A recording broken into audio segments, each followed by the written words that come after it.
sudah sangat lama. Ini pekerjaan yang tidak mudah. Termasuk kalau tadi Anda mendengar ada tema kolonialisme dan imperialisme. Anda tahu kan, ini terjadi setelah abad awal ke-16. Tahun 1500 sekian itu dunia mulai masif, satu demi satu negara Eropa tumbuh berkembang menjadi negara kolonialisme dan imperialisme. Jadi kita sudah melihat betul pelakunya adalah bangsa Eropa. Rasnya adalah kulit putih.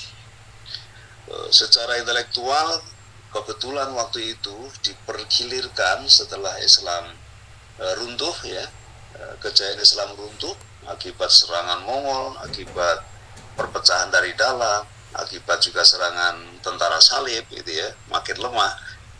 Itu nanti kejayaan Islam termasuk dalam bidang ipteknya itu yang melanjutkan adalah bangsa Barat. Spirit bangsa Barat adalah spirit untuk membalas dendam kepada Timur, wabil khusus pada Islam.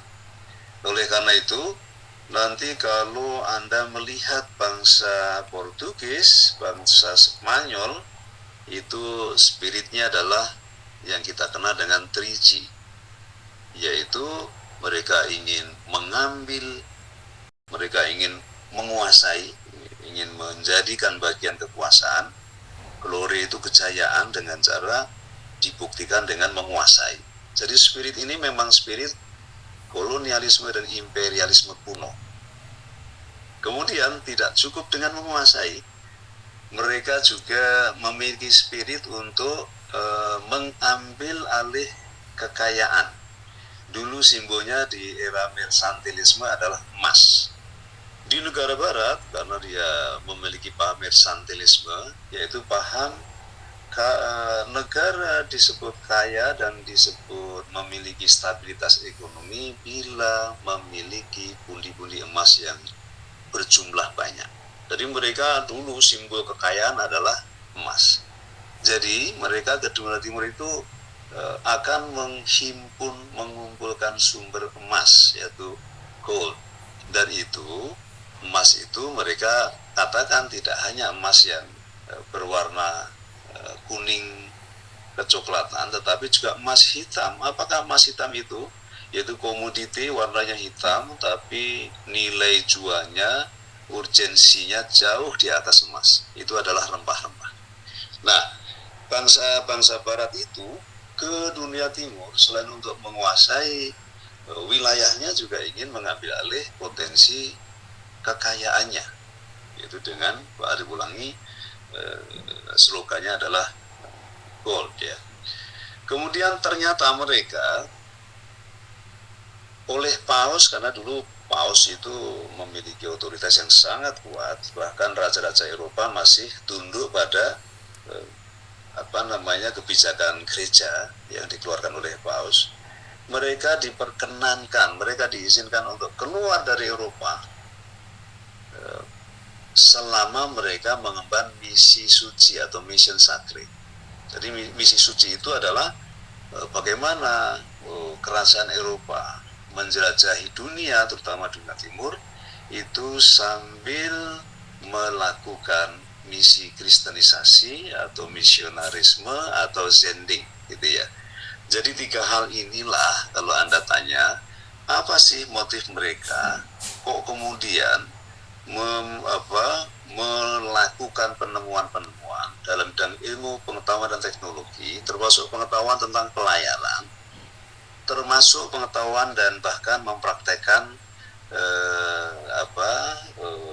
pembuatan kapal yang kuat, tangguh dan siap mengarungi samudera. Bahkan mereka juga mempelajari amunisi dari Cina. Mereka mengembangkan meriam yang ditaruh di lambung-lambung kapal. Nah, tidak lain memang mereka punya motif 3 tadi atau 3G. Kita ulang lagi, yaitu glory, gold dan gospel. Kelas 5D dengan spirit ini, dua negara awak di Eropa yang kemudian keluar dari benuanya dan memiliki spirit, bahkan mereka bersaing untuk memperoleh kekuasaan seluas-luasnya di luar Eropa. Itu adalah Portugis dan Spanyol. Nah, Anda tahu, nanti bangsa Portugis akhirnya berkelompok-kelompok. Mereka berangkat nggak sendirian, mereka berkelompok-kelompok. Dan setiap kelompok mereka memiliki komando ya, kelompok yang ada pemimpinnya. Nah, kelompok-kelompok inilah yang kita kenal sebagai koloni. Jadi kelas 5D, kalau Anda mendengar kata koloni, maka tentu kalau Anda pecinta flora dan fauna ya, itu ternyata di dunia hewan dikenal ada hewan yang sifatnya gemar berkoloni, misalnya rayap ya, atau lebah gitu ya, atau kijang atau rusa. Itu binatang yang secara karakter berkoloni. Berarti kalau gitu, kolonialisme dari kata koloni awal mulanya adalah memang mereka itu berkelompok begitu ya, berkelompok-kelompok. Mengapa kok berkelompok? Karena memang mereka tahu yang diarungi adalah samudera luas dan dia ingin melakukan pencarian dan penemuan benua baru gitu ya. Nah, kelas 5D, koloni-koloni ini pada praktiknya nanti mereka berangkat, misalnya Bartholomeus Dias, kemudian Alphonse d'Albuquerque. Nah, Anda tahu seorang Alfonso d'Albuquerque itu nanti memimpin kelompok bangsa Portugis. Kita tahu dialah yang kemudian menemukan Malaka. Malaka ditemukan, coba Anda bayangkan, kata-kata menemukan itu berarti perspektif narasinya adalah barat. Kenapa begitu? Karena Malaka adalah suatu kota dagang yang dikembangkan oleh bangsa Melayu, artinya itu milik bangsa Melayu. Ada di mana itu? Di Malaysia hari ini ya. Jadi Malaka sebagai pusat dagang yang paling terkenal di Asia Tenggara, pusat dagang rempah-rempah, ternyata sudah diketahui oleh intelijen dari Portugis, dan oleh karena itu Portugis berupaya untuk menaklukkannya. Untuk apa? Untuk 3 prinsip yang tadi, gold, glory, dan prosper. Kelas 5D. Nah, oleh karena itu kapan Portugis di bawah pimpinan Alfonso d'Albuquerque menaklukkan Malaka? Nanti kalau Anda lihat itu terjadi tahun 1513.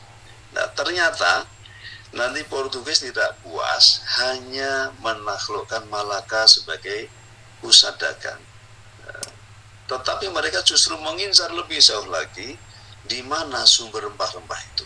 Karena di Eropa sana rempah-rempah itu adalah barang yang sangat mahal. Mengapa mahal? Karena setiap musim dingin ya, setiap musim dingin itu mereka akan membeku ya kan. Mereka tinggal di rumah yang dihangatkan, dan oleh karena itu domba-domba piaraan mereka nggak akan bisa hidup kecuali dipotong lalu diawetkan untuk bahan pangan.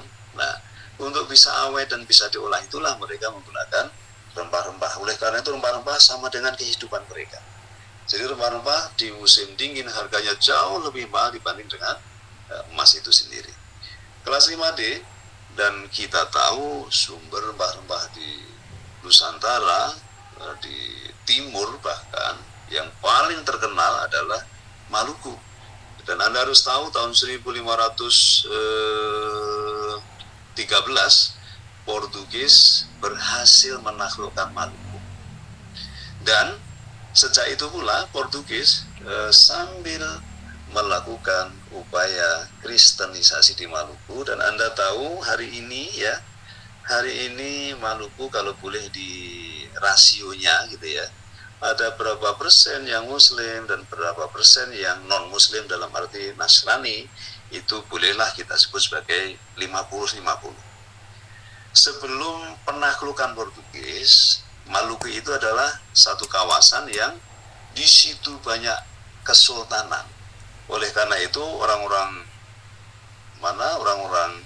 Arab menyebut Kepulauan Maluku sebagai Jazirah Al-Mulk, artinya satu kawasan di mana di situ banyak raja, dan raja-raja itu hampir semuanya adalah pemeluk agama Islam, dan rakyatnya sebelum penaklukan Portugis adalah rakyat yang memeluk agama Islam. Tetapi dengan penaklukan Portugis sejak tahun 1513, secara perlahan nanti ada seorang pendeta namanya Zefir de Souera gitu ya, itu melakukan upaya kristenisasi tahap demi tahap, dan lama-lama Anda tahu hari ini Maluku adalah kawasan di Indonesia dengan pemeluk Nasrani yang cukup banyak gitu ya.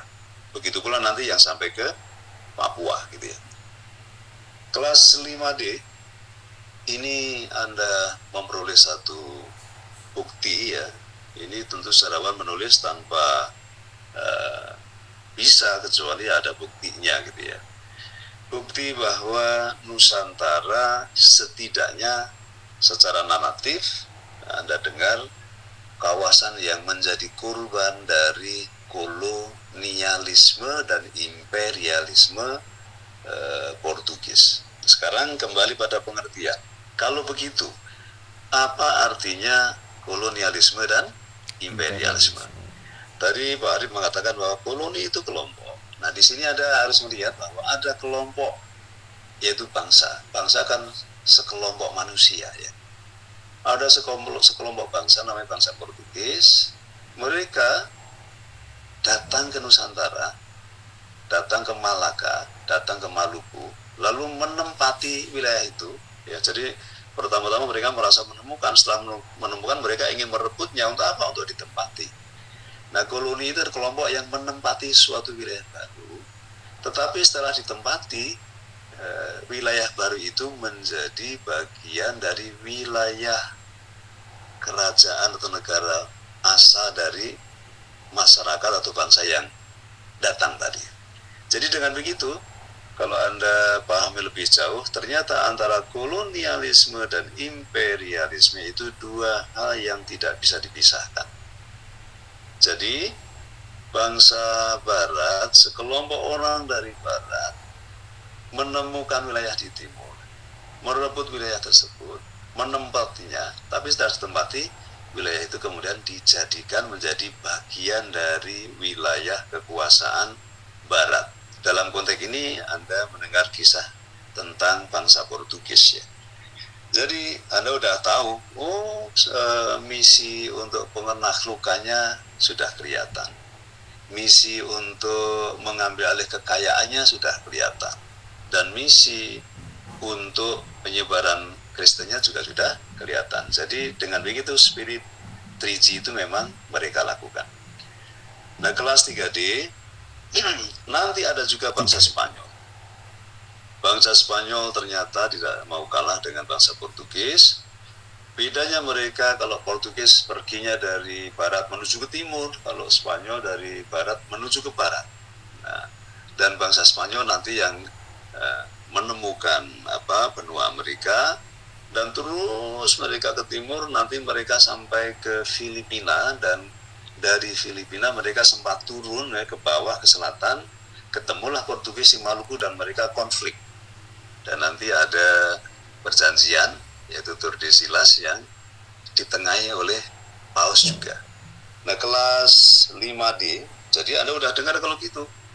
Ada dua negara kolonialisme yang awal-awal sempat menyentuh Indonesia, yaitu Portugis dan Spanyol. Tetapi kelas 5D yang paling lama menjadi kolonialisme ya, pelaku kolonialisme dan imperialisme di Indonesia adalah bangsa Belanda. Nanti sekarang Anda hitung ya. Anda hitung, Belanda pertama kali menginjakkan kaki di Nusantara itu adalah di Banten pada tahun 1596. Nah, ketika mereka datang, memang mereka datang sebagai perusahaan, yaitu Verenigde Oost-Indisch Company. Perusahaan itu adalah digerakkan oleh sekelompok orang yang tidak lain adalah bangsa Belanda. Jadi sekelompok orang itu adalah koloni. Mereka memang berkelompok-kelompok. Setelah mereka berkelompok dalam bentuk VOC, tapi Anda jangan bayangkan VOC adalah perusahaan dagang ansih, bukan begitu. VOC adalah satu perusahaan tetapi bisa mempraktikkan layaknya sebuah negara. Jadi oleh karena itu, meskipun, jadi jangan sampai kita kemudian kalah argumen dengan orang yang menolak penjajahan, karena ada juga yang mengatakan Eropa itu nggak menjajah gitu ya, mereka itu berdagang saja gitu kan. Ada yang mulai membangun argumen itu, tapi Anda harus juga kuat argumentasinya bahwa mereka hadir pertama dengan motif 3G tadi, kedua khususnya Belanda itu meskipun mereka berupa perusahaan, tetapi perusahaan dagang mereka itu diberikan hak istimewa oleh pemerintah kerajaan Belanda.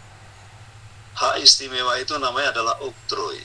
Nah sekarang apa isi hak oktrooi itu?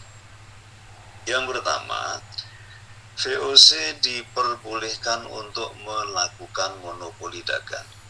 Maksudnya adalah VOC ketika sampai di Nusantara, mereka memaksakan bangsa-bangsa di Nusantara untuk menjual komoditinya hanya kepada VOC. Tidak boleh selain itu. Bila mana bangsa Nusantara itu nggak setuju atau melawan, maka VOC melawan atau menyerang. Agar bisa menyerang, maka VOC punya hak yang kedua, yaitu boleh membentuk tentara. Coba Anda bayangkan, satu perusahaan dagang, tapi dia diberikan hak monopoli dagang, lalu diberikan hak untuk membangun tentara, kemudian punya hak untuk menyatakan perang, lalu punya hak lagi untuk mengadakan perjanjian, punya hak pula untuk mengembangkan persenjataan, bahkan punya hak untuk menguasai daerah setempat yang telah dikalahkan, dan juga punya hak untuk mencetak uang. Coba Anda bayangkan, ini adalah otoritas negara. Jadi oleh karena itu, meskipun VOC itu namanya adalah perusahaan dagang India Timur atau Verenice Indies Company, tetapi mereka mempraktikkan layaknya sebuah negara. Jadi sejak VOC datang, sesungguhnya mereka telah memulai satu demi satu menguasai wilayah Indonesia. Begitu ya, ini argumen yang tak terbantahkan. Kelas 5D. Nah, persoalannya adalah VOC itu memang tidak menguasai secara sekaligus, itu betul. VOC menguasai Banten dikuasai, Cirebon dikuasai, Mataram dikuasai, Banjar dikuasai, Sulawesi Selatan atau Makassar dikuasai, yang terus menerus nanti akhirnya tidak satu pun wilayah Nusantara yang tidak dikuasai. Dan Anda tahu, yang terakhir sekali dikuasai di Nusantara adalah wilayah Aceh. Aceh dikuasai sudah jauh setelah tahun 1800 ya. Anda tahu nanti ada pahlawan terkenal, ada Cut Nyadin, Teguh Umar, Panglima Polim, dan seterusnya ya. Kelas 5D. Nah, sekarang kita cek. Tadi kita mengawali dari apa sih arti dari kolonialisme dan imperialisme. Dari uraian Pak Arif tadi Anda bisa menangkap bahwa kolonialisme adalah paham atau cara pandang atau perspektif atau paradigma yang dimiliki oleh bangsa Eropa, bangsa Barat, untuk secara kelompok mewakili negaranya itu mencari wilayah baru, lalu menemukan wilayah baru, lalu menaklukkan wilayah baru, lalu menempati wilayah baru yang telah ditaklukkan itu, lalu menjadikan wilayah baru itu sebagai bagian dari wilayah kekuasaan negara asalnya. Nah, sampai yang terakhir itulah lalu disebut dengan imperialisme. Artinya adalah satu paham untuk menaklukkan wilayah di luar sana, jauh di luar sana, terutama di timur, terutama Islam, untuk kemudian menjadi bagian dari wilayah imperium, wilayah kekuasaan dari negara yang ada di barat. Kelas 5D, nanti Anda lihat bahwa akhirnya bangsa-bangsa yang ada di Asia, ya kan, bangsa di Afrika, bangsa-bangsa yang ada di Amerika Latin terutama, itu adalah bangsa atau wilayah benua yang kemudian menjadi perebutan, ya, menjadi persaingan untuk dikuasai atau dijajah oleh bangsa Eropa. Nanti Anda bisa bikin peta, ya, negara mana di Asia yang tidak pernah dijajah. Di Asia itu yang nggak dijajah cuman Thailand saja, atau Muang Thai, ya. Makanya Muang Thai itu atau Thailand itu artinya adalah tanah merdeka, ya. Thailand, Thai itu merdeka, land itu tanah, atau Muang Thai. Nah, Muang itu adalah merdeka. Pertanyaannya, mengapa kok Muang Thai merdeka? Sebenarnya bukan karena Muang Thai terlalu kuat, bukan begitu. Tetapi memang wilayah itu dijadikan sebagai buffer zone, menjadi wilayah pembatas antara jajahan Inggris di India dengan jajahan Perancis yang ada di Indo-Cina. Jadi kelas 5D itu nanti Anda dalami, ada dinamika kolonialisme dan imperialisme barat yang ada di dunia timur. Tapi intinya dunia timur hampir semuanya nanti menjadi kapling-kapling kekuasaan bangsa barat. Dan ini terutama adalah wilayah Islam. Nanti Anda cek negara Arab itu yang menguasai siapa saja. Indonesia Anda tahu yang menguasai adalah Belanda, itu paling lama, ya. 1596 sampai 1950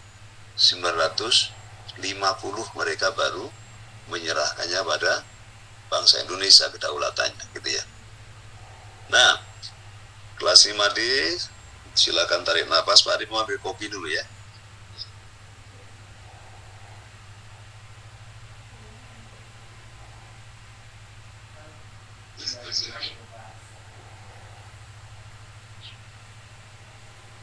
Ya, Pak Arif minum kopi dulu karena sudah mulai serak. Bismillahirrahmanirrahim.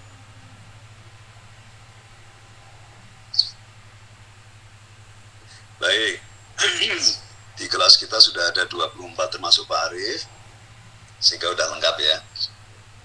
Pak Arif cek ini, semoga masih mendengar, ya. Suara Pak Arif semakin serak, tidak masalah. Pak Arif coba panggil Tiara Destiana, apakah dengar suara Pak Arif? Dengar, Pak. Oke.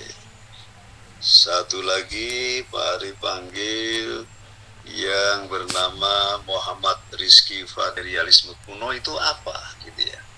Apa nanti bedanya dengan kolonialisme dan imperialisme modern? Kalau yang kuno, kelas 5D, spiritnya adalah Triji tadi. Itu spiritnya. Penggeraknya adalah glory, gold, dan gospel. Kemudian penguasaannya secara langsung.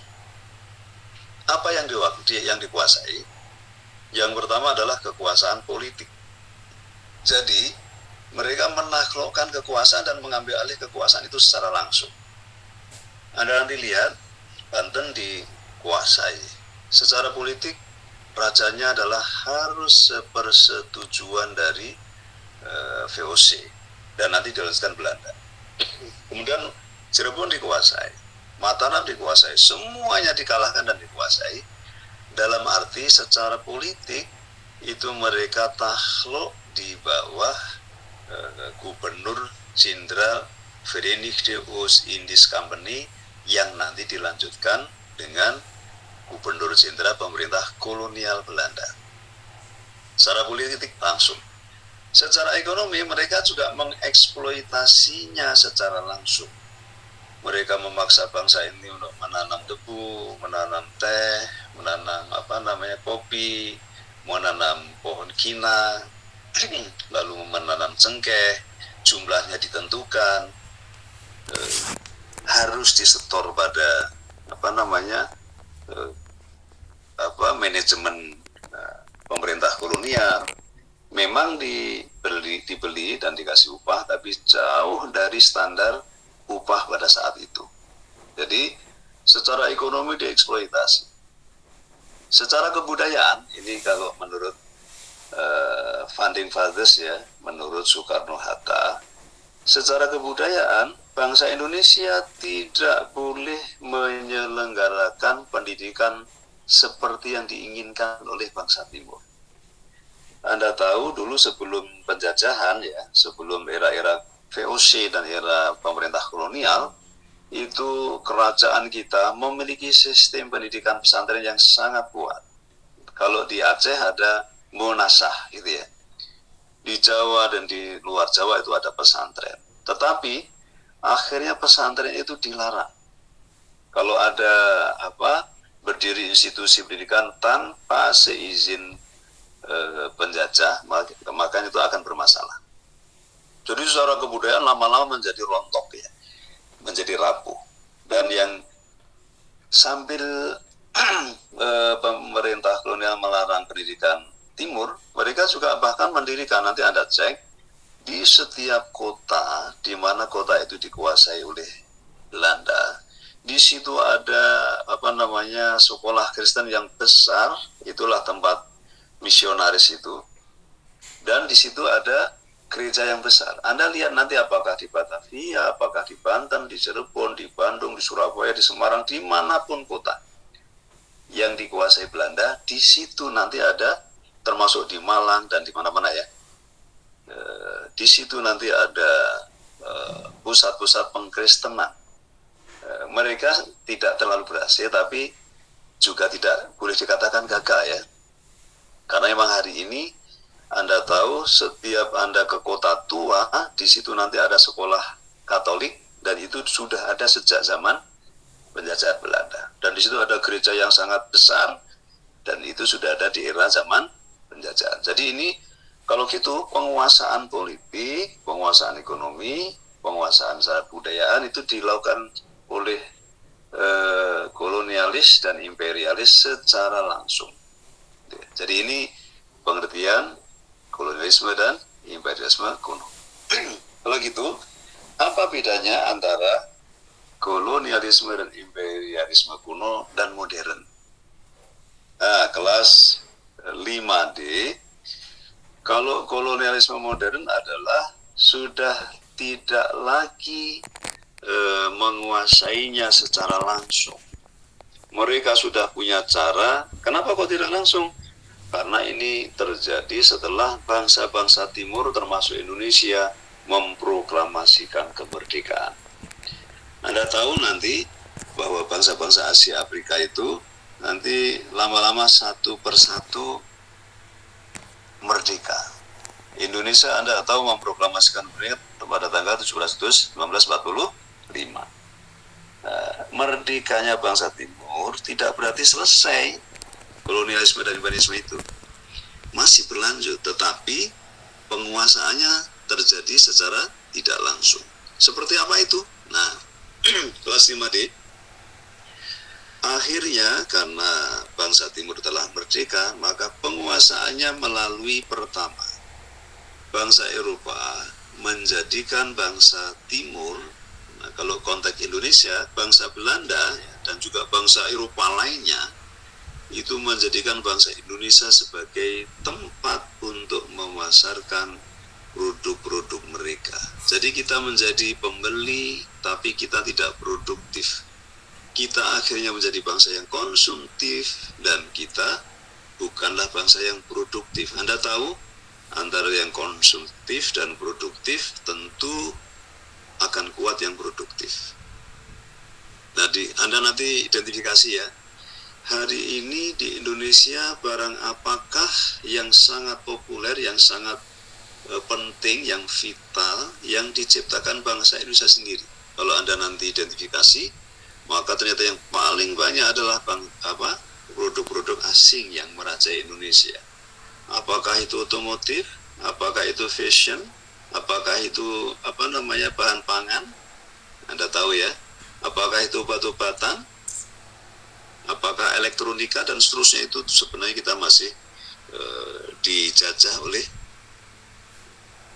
asing ya, terutama Eropa. Kali ini sudah ada kompetitor yaitu Jepang, kemudian Cina dan juga Korea gitu ya. Itu yang pertama, menjadi pasar.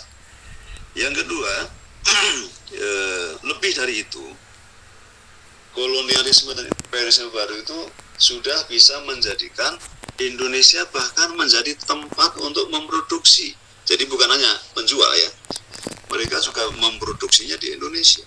Jadi pabriknya di Indonesia, pabriknya punya mereka, berdiri di Indonesia, beroperasi di Indonesia, bahan bakunya dari Indonesia, tenaga kerjanya dari Indonesia, kemudian dijualnya juga di Indonesia. Tetapi labanya ya, laba itu berarti selisih antara modal dengan penjualan itu. Labanya sepenuhnya mengalir kepada pengusaha yang itulah sebenarnya kaum kolonialisme dan imperialisme. Oleh karena itu Anda tahu ya, setiap bulan Mei ya, May Day itu adalah spiritnya adalah bagaimana bangsa-bangsa tertindas ya, yang diwakili oleh kaum buruh itu. Mereka kan buruh-buruh pabrik, di mana yang punya pabrik bukan orang Indonesia saja, kebanyakan dari asing ya. Kalaupun pabrik itu dimiliki oleh orang Indonesia, sahamnya lebih banyak dimiliki oleh asing sebenarnya. Oleh karena itu Anda yang kritis, kalau nanti di bulan Mei misalnya ada demonstrasi kaum buruh, itu spiritnya adalah bagaimana hak kaum buruh itu bisa dipenuhi gitu ya. Nah, kalau Anda bicara hak kaum buruh, sebenarnya yang diperjuangkan oleh seorang Karl Marx dan Friedrich Engels. Dua orang ini dulu menulis buku yaitu Manifesto Komunis. Sebenarnya yang diperjuangkan adalah hak-hak kaum buruh atau kaum proletar itu. Dan yang dilawan adalah kaum borjuis atau kaum kapitalis itu. Tetapi perlawanan mereka secara sekuler dan secara bersama dalam arti secara komunis. Maka bukunya dikasih judul Manifesto Komunis ya. Kelas 5D. Jadi Pak Arif ulang lagi, kalau gitu imperialisme, kolonialisme modern dan imperialisme modern adalah bentuk paling modern, bentuk paling mutakhir dari penjajahan, dari kolonialisme dan imperialisme. Tidak langsung sih, tetapi sebenarnya tetap kita menjadi korban. Nah, hari ini saya kira tugas kita adalah bagaimana kita mengurangi ketergantungan kita kepada produk asing. Ini tugas kita. Dengan begitu, spiritnya adalah kelas 5D, ini malah kita mungkin bisa lebih cepat selesai kuliah hari ini ya. Ini sekarang pukul berapa? 8:18 ya. Nanti senang sekali kalau Anda menyampaikan pertanyaan ya. Spiritnya adalah karena Anda ini sarjana ya, nanti insya Allah sekitar 5, 6, 7, 8 Pak Arif sudah ceritakan kemarin, Pak Arif menginginkan Anda lulus di semester 8 ya. Dan kalau itu betul, berarti tidak lama lagi Anda adalah sarjana pendidikan IPS gitu ya. Salah satu pesan Pak Arif ya, anggaplah itu menjadi misi kuliah ini adalah Anda bisa mengambil nilai-nilai, Anda mengambil spirit, bagaimana Anda bisa membangun karakter ya, bagaimana Anda memikirkan penguatan kebangsaan ya. Dan nanti apakah Anda jadi guru, apakah jadi dosen, apakah jadi peneliti sesuai dengan profil lulusan kita ya, apakah menjadi pendamping pemberdaya masyarakat, apakah sebagai pelaku yang memiliki kompetensi profesional ya, apakah jadi pebisnis, itu profil kita, profil Anda nanti. Tapi salah satu yang Pak Ari pesankan adalah bagaimana Anda memiliki spirit perjuangan untuk meninggal